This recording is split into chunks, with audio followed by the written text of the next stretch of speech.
जय गुरु। आगे और सुंदर सुंदर वीडियो पाने के लिए चैनल को सब्सक्राइब और बेल आइकन प्रेस करना ना भूलें। जय गुरु। यहाँ पे आबद्ध है। मैं परम दयाल परम प्रेमय ये पुरुषोत्तम युग अवतार से श्री ठाकुर जी से सबों का व्यक्तिगत जीवन, पारिवारिक जीवन, दाम्पत्य जीवन, साथ में सबों का जीवन से रोग शोक ग्रह दोष हर एक चीज का निवारण हो, मैं दयाल के चरणों में कान प्रार्थना करता हूँ। आज हमें सदैव पुलिंदा के सहयोग से मुझे कुछ परमपिता की बातें बोलने का मौका मिला। सत्य दादा माँ, आज हमारा जीवन धन्य हुआ क्योंकि मुझे परमपिता की कुछ बानी, मुझे कुछ बोलने का सहयोग होगा, मेरा कुछ सानिध्य होगा। दादा, मैं कोई वक्ता तो नहीं हूँ, लेकिन मैं परमपिता के सानिध्य में जो हमारा व्यक्तिगत अनुभूति, जो मैं परमपिता के सानिध्य में मैं युक्त होके जो मैं जो कुछ सोचता हूँ या मुझे जो अनुभूति होती है वो मैं आप लोगों के बीच में रखने का मैं कोशिश करता हूँ दादा। और मैं कोशिश करूंगा कि मैं दयाल की बातें आप लोग के बीच में कुछ रखने का। अभी निमापाड़ा सत्संग में जब सत्यानुसरण का जब वाणी पाठ हो रहा था तो एक पंक्ति सबसे स्टार्ट में जो सत्यानुसरण का पहली पंक्ति है सधे दादा माँ, वो पंक्ति का जो हो रहा था वो हो रहा था कि भारत की अवनति, भारत की दी जनरेशन तभी आरंभ हुई जब ऋषियों को छोड़कर ऋषिवाद की उपासना आरंभ हुई। इस पंक्ति पे सधे दादा माँ हम लोगों को गौर करने की दरकार है कि भारत की अवनति, जो हमारे परमपिता कहते हैं कि भारत की अवनति दी जनरेशन तभी आरंभ हुई जब ऋषियों को छोड़कर ऋषिवाद की उपासना आरंभ हुई। सत्य दादा माँ, हम लोग परमपिता के सानिध्य में सारे लोग यहाँ पे आबद्ध हैं, सारे लोग परमपिता के दीक्षित हैं। हम लोगों का एक जो योग होता है कि हम लोग देखिए रामायण तो पढ़ते हैं लेकिन भगवान रामचंद्र को भुला जाते हैं, गीता तो पढ़ते हैं और हम लोग भगवान कृष्ण को भुला जाते हैं। तो वहीं पे हमारा ऋषिवाद की उपासना आरंभ हो गई दादा। हम लोग परमपिता के सानिध्य में सत्संग तो तकरीबन 1.5 से 2 साल से सानिध्य में हैं, लेकिन अब निर्भर होता है कि क्या परमपिता की बात को हम लोग अपने जीवन में कितना सिरधर लेके चलते हैं, हम अपने जीवन में कितना उतार के चल पाते हैं। सधे दादा माँ, ये बात को गौर करने की दरकार है। खैर जो भी बातें हो, ये बात को थोड़ा सा समझने का दरकार है। परमपिता का जो बेसिक चीज है, हम लोग का जो बेसिक जो नींव है परमपिता का, आज का जो हम लोग का जो युग है, हम लोग का जो जनरेशन है, परमपिता का 3 पिलर पे हम लोग का जीवन परमपिता ने एकदम निहित कर दिया है सत्य दादा माँ। वो है दीक्षा, शिक्षा और विवाह। सुन के तो बहुत आसान लगता होगा ये 3 शब्द कि दीक्षा, शिक्षा और विवाह। ये 3 चीज पे ठाकुर ने पूरा हम लोग का जीवन का जो स्तंभ है दादा माँ, ये पूरे हम लोग का ये चीज का जो हम लोग का जो जीवन का जो इमारत है, ये चीज पे हम लोग का एकदम निहित है हम लोग का जीवन। आज का जो जनरेशन है, आज का जो युग है, हम लोग जो दीक्षा के बारे में अगर हम लोग बातें करते हैं, जो हमारे जो युवा पीढ़ी है उन लोगों से बात अगर होती है तो एक ही बात बोलती है कि दादा अभी तो हम लोगों का खाने खेलने का उम्र है, दीक्षा अभी क्या जरूरी है। जब ये चीज जब हम लोग का जो उम्र जब ढल जाता है तो हमें दीक्षा की दरकार होती है। देखिए दादा, यहाँ पे गौर करने की बातें हैं। एक बार परमपिता रामकृष्ण परमहंस से पूछा गया था कि ठाकुर जी दीक्षा कब होनी चाहिए, हम लोगों का जो जीवन का जो दीक्षा है वो दीक्षा कब होनी चाहिए। रामकृष्ण परमहंस ने कहते हैं कि जन्म से 20 साल पहले। गौर करने की बात है दादा कि ठाकुर ने कहा, रामकृष्ण परमहंस ने कहा कि हम लोग का जो दीक्षा है वो जन्म से 20 साल पहले दीक्षा होनी चाहिए। ये तो सुन के बहुत हम लोग को बहुत ही एकदम अजीब लगता होगा कि हम लोग का जन्म से 20 साल पहले दीक्षा कैसे होगा। तो दादा आज का जो हम लोग का जो नींव है, हम लोग का जो आने वाला जो जनरेशन है, हम लोग का जो आने वाला जो बच्चा है, अगर हमारे माँ बाप, हमारे माता पिता अगर परम पिता से युक्त होता है, हमारे ठाकुर जी कहते हैं सत्य दादा माँ कि विवेकानंद जैसा जो आत्मा होता है वो हमारे धराधाम पे आते नहीं है, उनको लाया जाता है। अब ये हमारे विवेकानंद जैसा आत्मा या हमारे जो प्योर सोल है, हमारे जो शुद्ध आत्मा है, हमें कैसे आएगा? हम लोग तो खेती करने के लिए बहुत कुछ अपना दिलो दिमाग लगाते हैं, हाइब्रिड का बहुत कुछ हम लोग सहयोग करते हैं, लेकिन जो आने वाला जनरेशन है उसके बारे में हम लोग कुछ भी नहीं सोचते। तो परम पिता कहते हैं कि दीक्षा जन्म से 20 साल पहले जिस माँ बाप का दीक्षा हुआ और वो अगर परम पिता के सानिध्य में है सत्य दादा माँ, तो वो जो आने वाला जो जनरेशन होगा वो एकदम प्योर सोल होगा। हमारे कहते हैं कि अभी भी जो हमारे भगवान राम हो या हमारे जो प्योर सोल है जो हमारे धराधाम से निकल गए हैं, अभी भी वो जन्म लेने के लिए तत्पर है, लेकिन वैसा गर्व नहीं मिल रहा है, माँ का वैसे गर्व नहीं मिल रहा है कि वो सोल आ सके। आज का जो हमारे इस परम पिता हमारे जो धराधाम पे आए हैं दादा, हमारे भगवान राम आए, हमारे राम मर्यादा पुरुषोत्तम इस धरती पे लीला करके निकल गए। फिर भगवान कृष्ण आए, वो भी इस धरती पे लीला करके निकल गए। लेकिन फिर हमारे परम पिता का आने का क्या दरकार था? हमारे इस धराधाम पे आने का क्या दरकार था? सोचिए, परम पिता जानते थे कि हमारे इस प्रतिकूल स्थिति में जो कलयुग की जो स्थिति है, बहुत ही प्रतिकूल स्थितियां होने वाली है, इसलिए उनका नाम सत्य दादा माँ अनुकूल हुआ कि इस प्रतिकूल स्थिति में हमारे परम पिता का नाम अनुकूल पड़ा और इस अनुकूल हम लोग का जीवन का सारा चीज प्रतिकूल करने के लिए आए हैं दादा। अब देखिए दादा माँ, हम लोग का दीक्षा तो हो गया, ये दीक्षा भी हमारे बहुत सारा कर्म का फल का नतीजा होता है।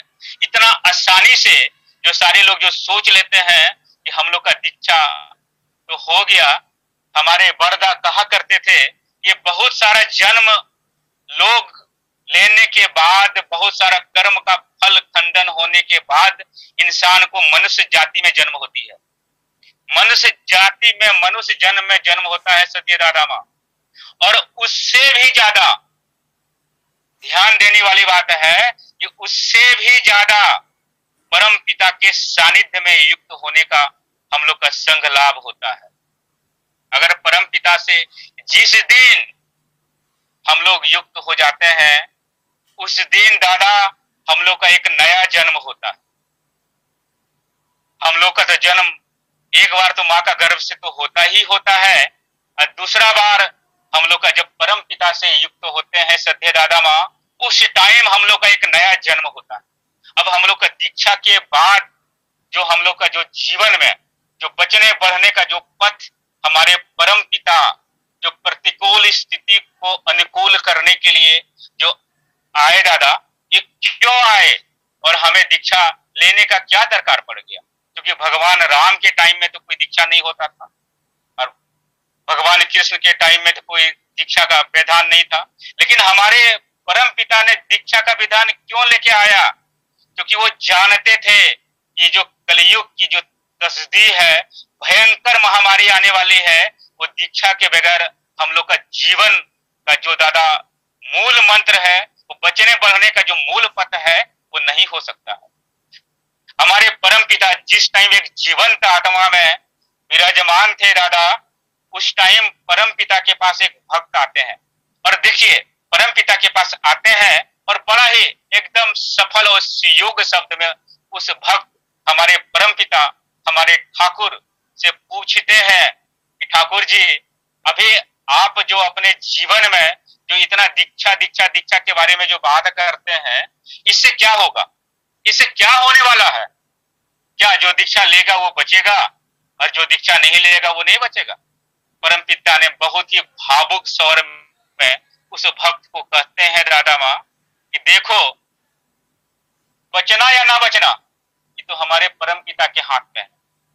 लेकिन जो परम पिता के सानिध्य में युक्त हो जाता है वो परम पिता के ट्यूनिंग में आ जाता है, परम पिता के रडार में आ जाता है और उनके संपर्क में वो इंसान आता है और उनके बाद उनके बताए गए विधान को अगर वो इंसान अगर वो स्टार्ट पीरियड में दादा माँ अगर वो 10% भी अगर वो अपने जीवन में उतारने का अगर कोशिश करता है तो परम पिता तो एक ऐसे दर्दी पुरुष है कि उनके जीवन में 90% तो वैसे ही डाल देते।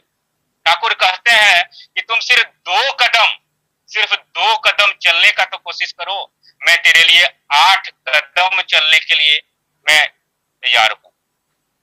अब देखिए दीक्षा तो हम लोग का हो जाता है, अब हम परम पिता से युक्त होने का विधान ठाकुर जी ने कहा है एकदम सफल शब्द में, जो हस्त लिखित ग्रंथ है दादा वो हमारा गीता महाभारत और सब चीज का निचोड़ है। हमारा जो सत्य अनुसरण जो एक ग्रंथ है वो सारा चीज का निचोड़ है। उसमें परम पिता ने कहा है कि मंत्र ले लेने से कोई शिष्य नहीं कहता है और स्कूल जाने से कोई छात्र नहीं कहता। अब देखिए परम पिता से हम तो युक्त हुए, लेकिन परम पिता का जो विधान है वो हम कितना अपने जीवन में उतार पाते। हम लोगों को जितने भी यहाँ पे आबद्ध गुरु भाई हैं और गुरु माँ है, मेरे जितने भी दादा माँ हैं, हम लोग का सदे हमारे दीक्षा तो परम पिता देते हैं दादा, हमारे दीक्षा तो ठाकुर जी देते हैं। ठाकुर जी कहते भी हैं कि अगर मैं कोई अगर कुत्ता का भी अगर मैं गला में अगर पट्टा में बांध दूंगा तो वो भी एक परम पिता का दीक्षा वो देके आएगा। तो सारा चीज हम लोग का एक सहयोग हमारा एक परम पिता एक रेडी करते हैं और उस दीक्षा के टाइम में हमारे जो सत्य हमारे जो ऋतिक देवता होते हैं हमें कुछ संकल्प उस टाइम हम लोग को दिया जाता है।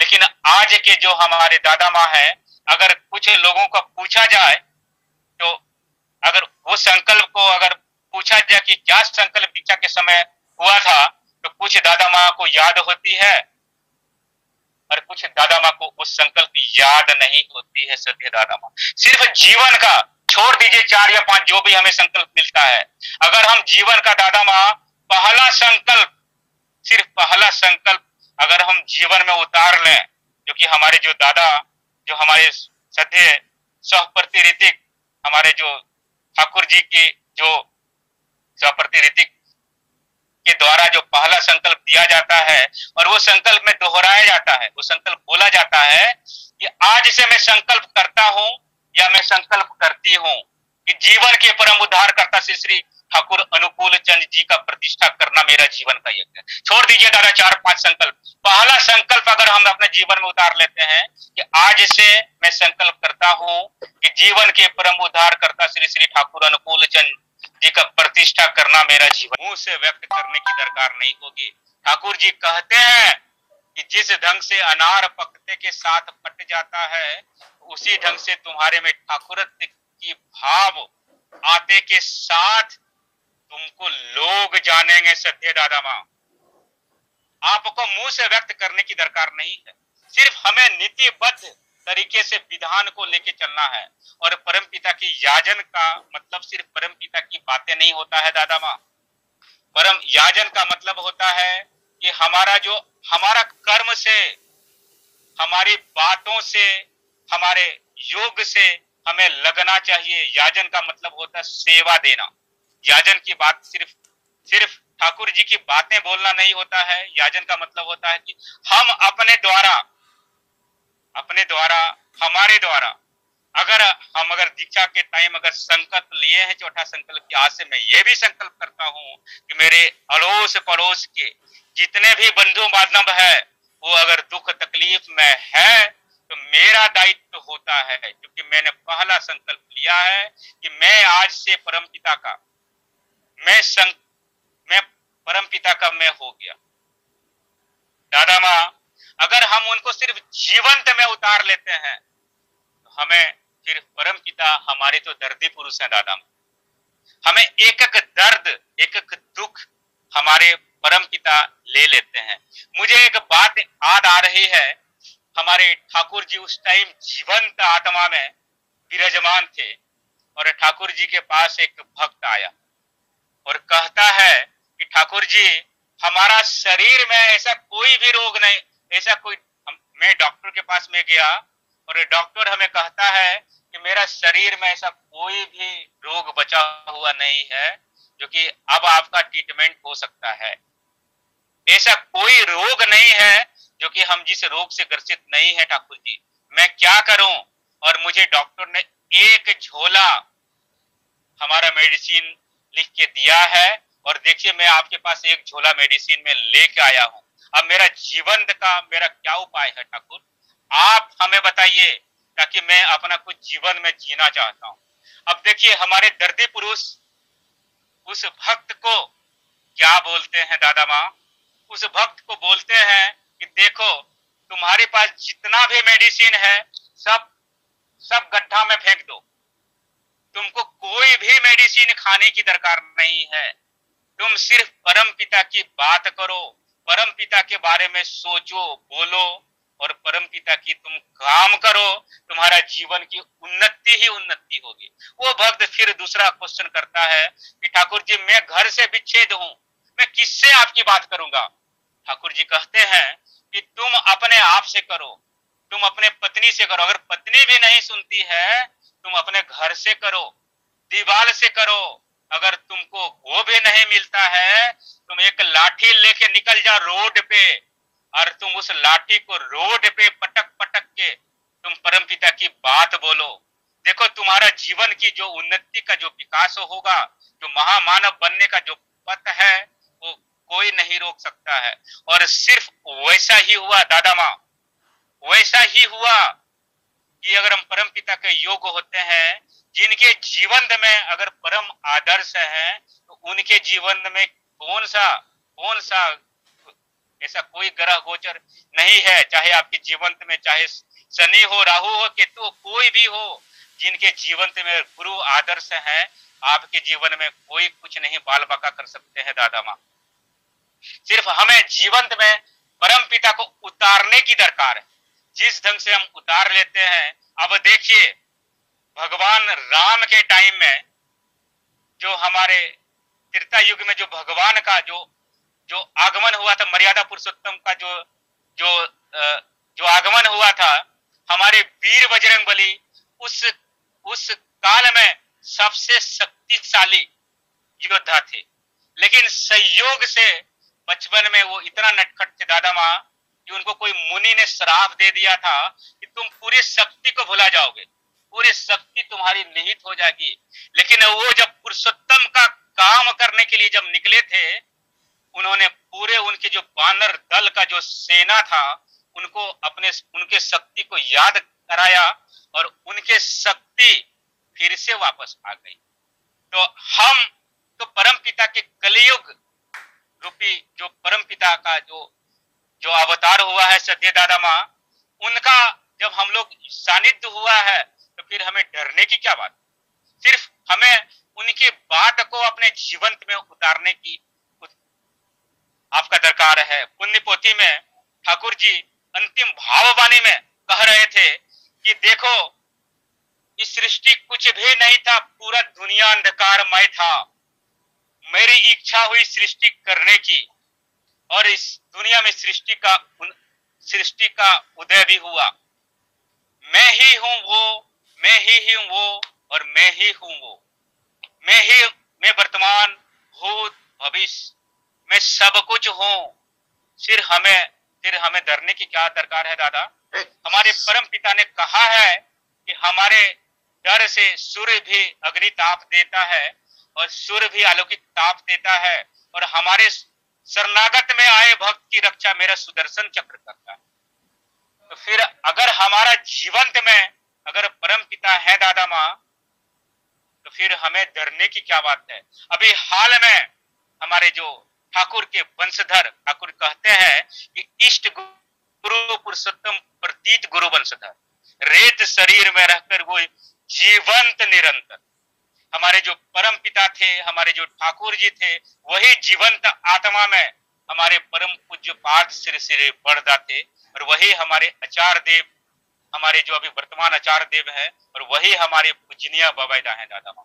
अभी हमारे जो परम पिता ने आचार परंपरा दे के गए हैं, हम एक जीवंत आदर्श में हमारे जो आचार्य देव हैं, हम उनको अनुभूति कर पाते हैं, उनको देखने पे लगता है कि ये हमारे परम पिता ये है। हमारे पूजनीय बाबाईदा एक बात कह रहे थे कि देखिए, हम लोग को जो प्रार्थना करते हैं, हम लोग का प्रार्थना हमारे ठाकुर जी कितना सुनते हैं, कितना हम उनको जीवंत में अपने प्रार्थना को साकार कर पाते हैं। तो हमारे पूजनीय बाबाईदा कह रहे थे कि प्रार्थना देखिए दो ढंग का होता है, एक होता है सकाम प्रार्थना और एक होता है निष्काम प्रार्थना। एक प्रार्थना ऐसी होती है कि हम जब ठाकुर के, मेरी दीक्षा हो गई, मैं ठाकुर के सानिध्य में मैं आ गया, अब मैं अपने बारे में मैं बोलना, ठाकुर जी हमको आप नौकरी लगा दीजिए, हमारा घर बना दीजिए, हमारी बच्ची का शादी करा दीजिए, हमारा ये करा दीजिए। मैं सिर्फ अपने बारे में मैं सोचते रहता हूँ कि मेरा जीवन में ये उन्नति हो जाए ठाकुर। वहां पे बोलते हैं ये आपकी प्रार्थना साकार नहीं होती है। अगर हम दूसरे के लिए, दूसरे के मंगल की उन्नति के लिए अगर प्रार्थना करते हैं दादा माँ, हमारा प्रार्थना वो साकार होता है, हमारा वो प्रार्थना हर एक चीज का साकार होता है। क्योंकि हमारे परम पिता कहा भी है कि दूसरे की मंगल कामना आपकी मंगल कामना की प्रसूति है।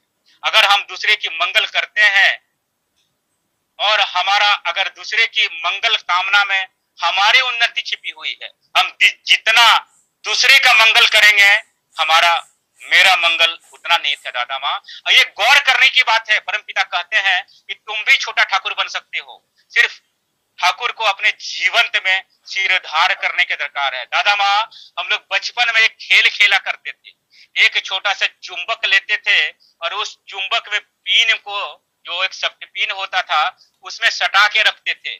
अगर कुछ देर तक अगर सटा के रखते थे और उस चुंबक से अगर हटाते थे तो वो भी एक छोटा सा पीन भी चुंबक हो जाता था। तो यहाँ पे गौर करने की बात है, अगर परम पिता जो एक चुंबक है, उनसे अगर हम सट जाते हैं, अटैच हो जाते हैं, तो हमारा जीवन भी दादा माँ वही एक छोटा सा चुंबक के समान हो जाएगा। और हमारे परम पिता तो दर्दी पुरुष थे, एक एक चीज का दर्द को हमारे जीवंत में वो लेते थे दादा माँ।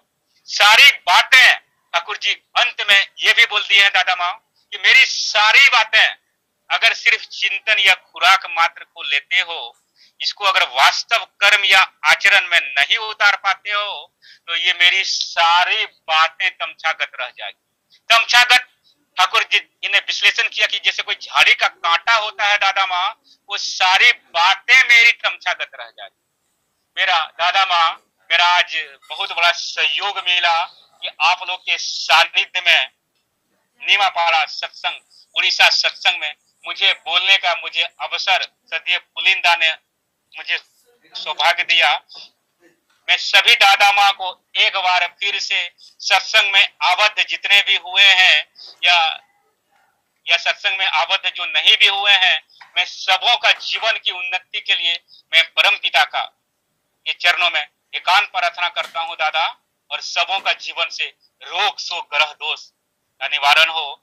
मैं यही बातों के साथ मैं अपनी बातों को मैं विराम देता हूँ। सबों को मेरा रानंदित जय गुरु दादा, जय गुरु दादा।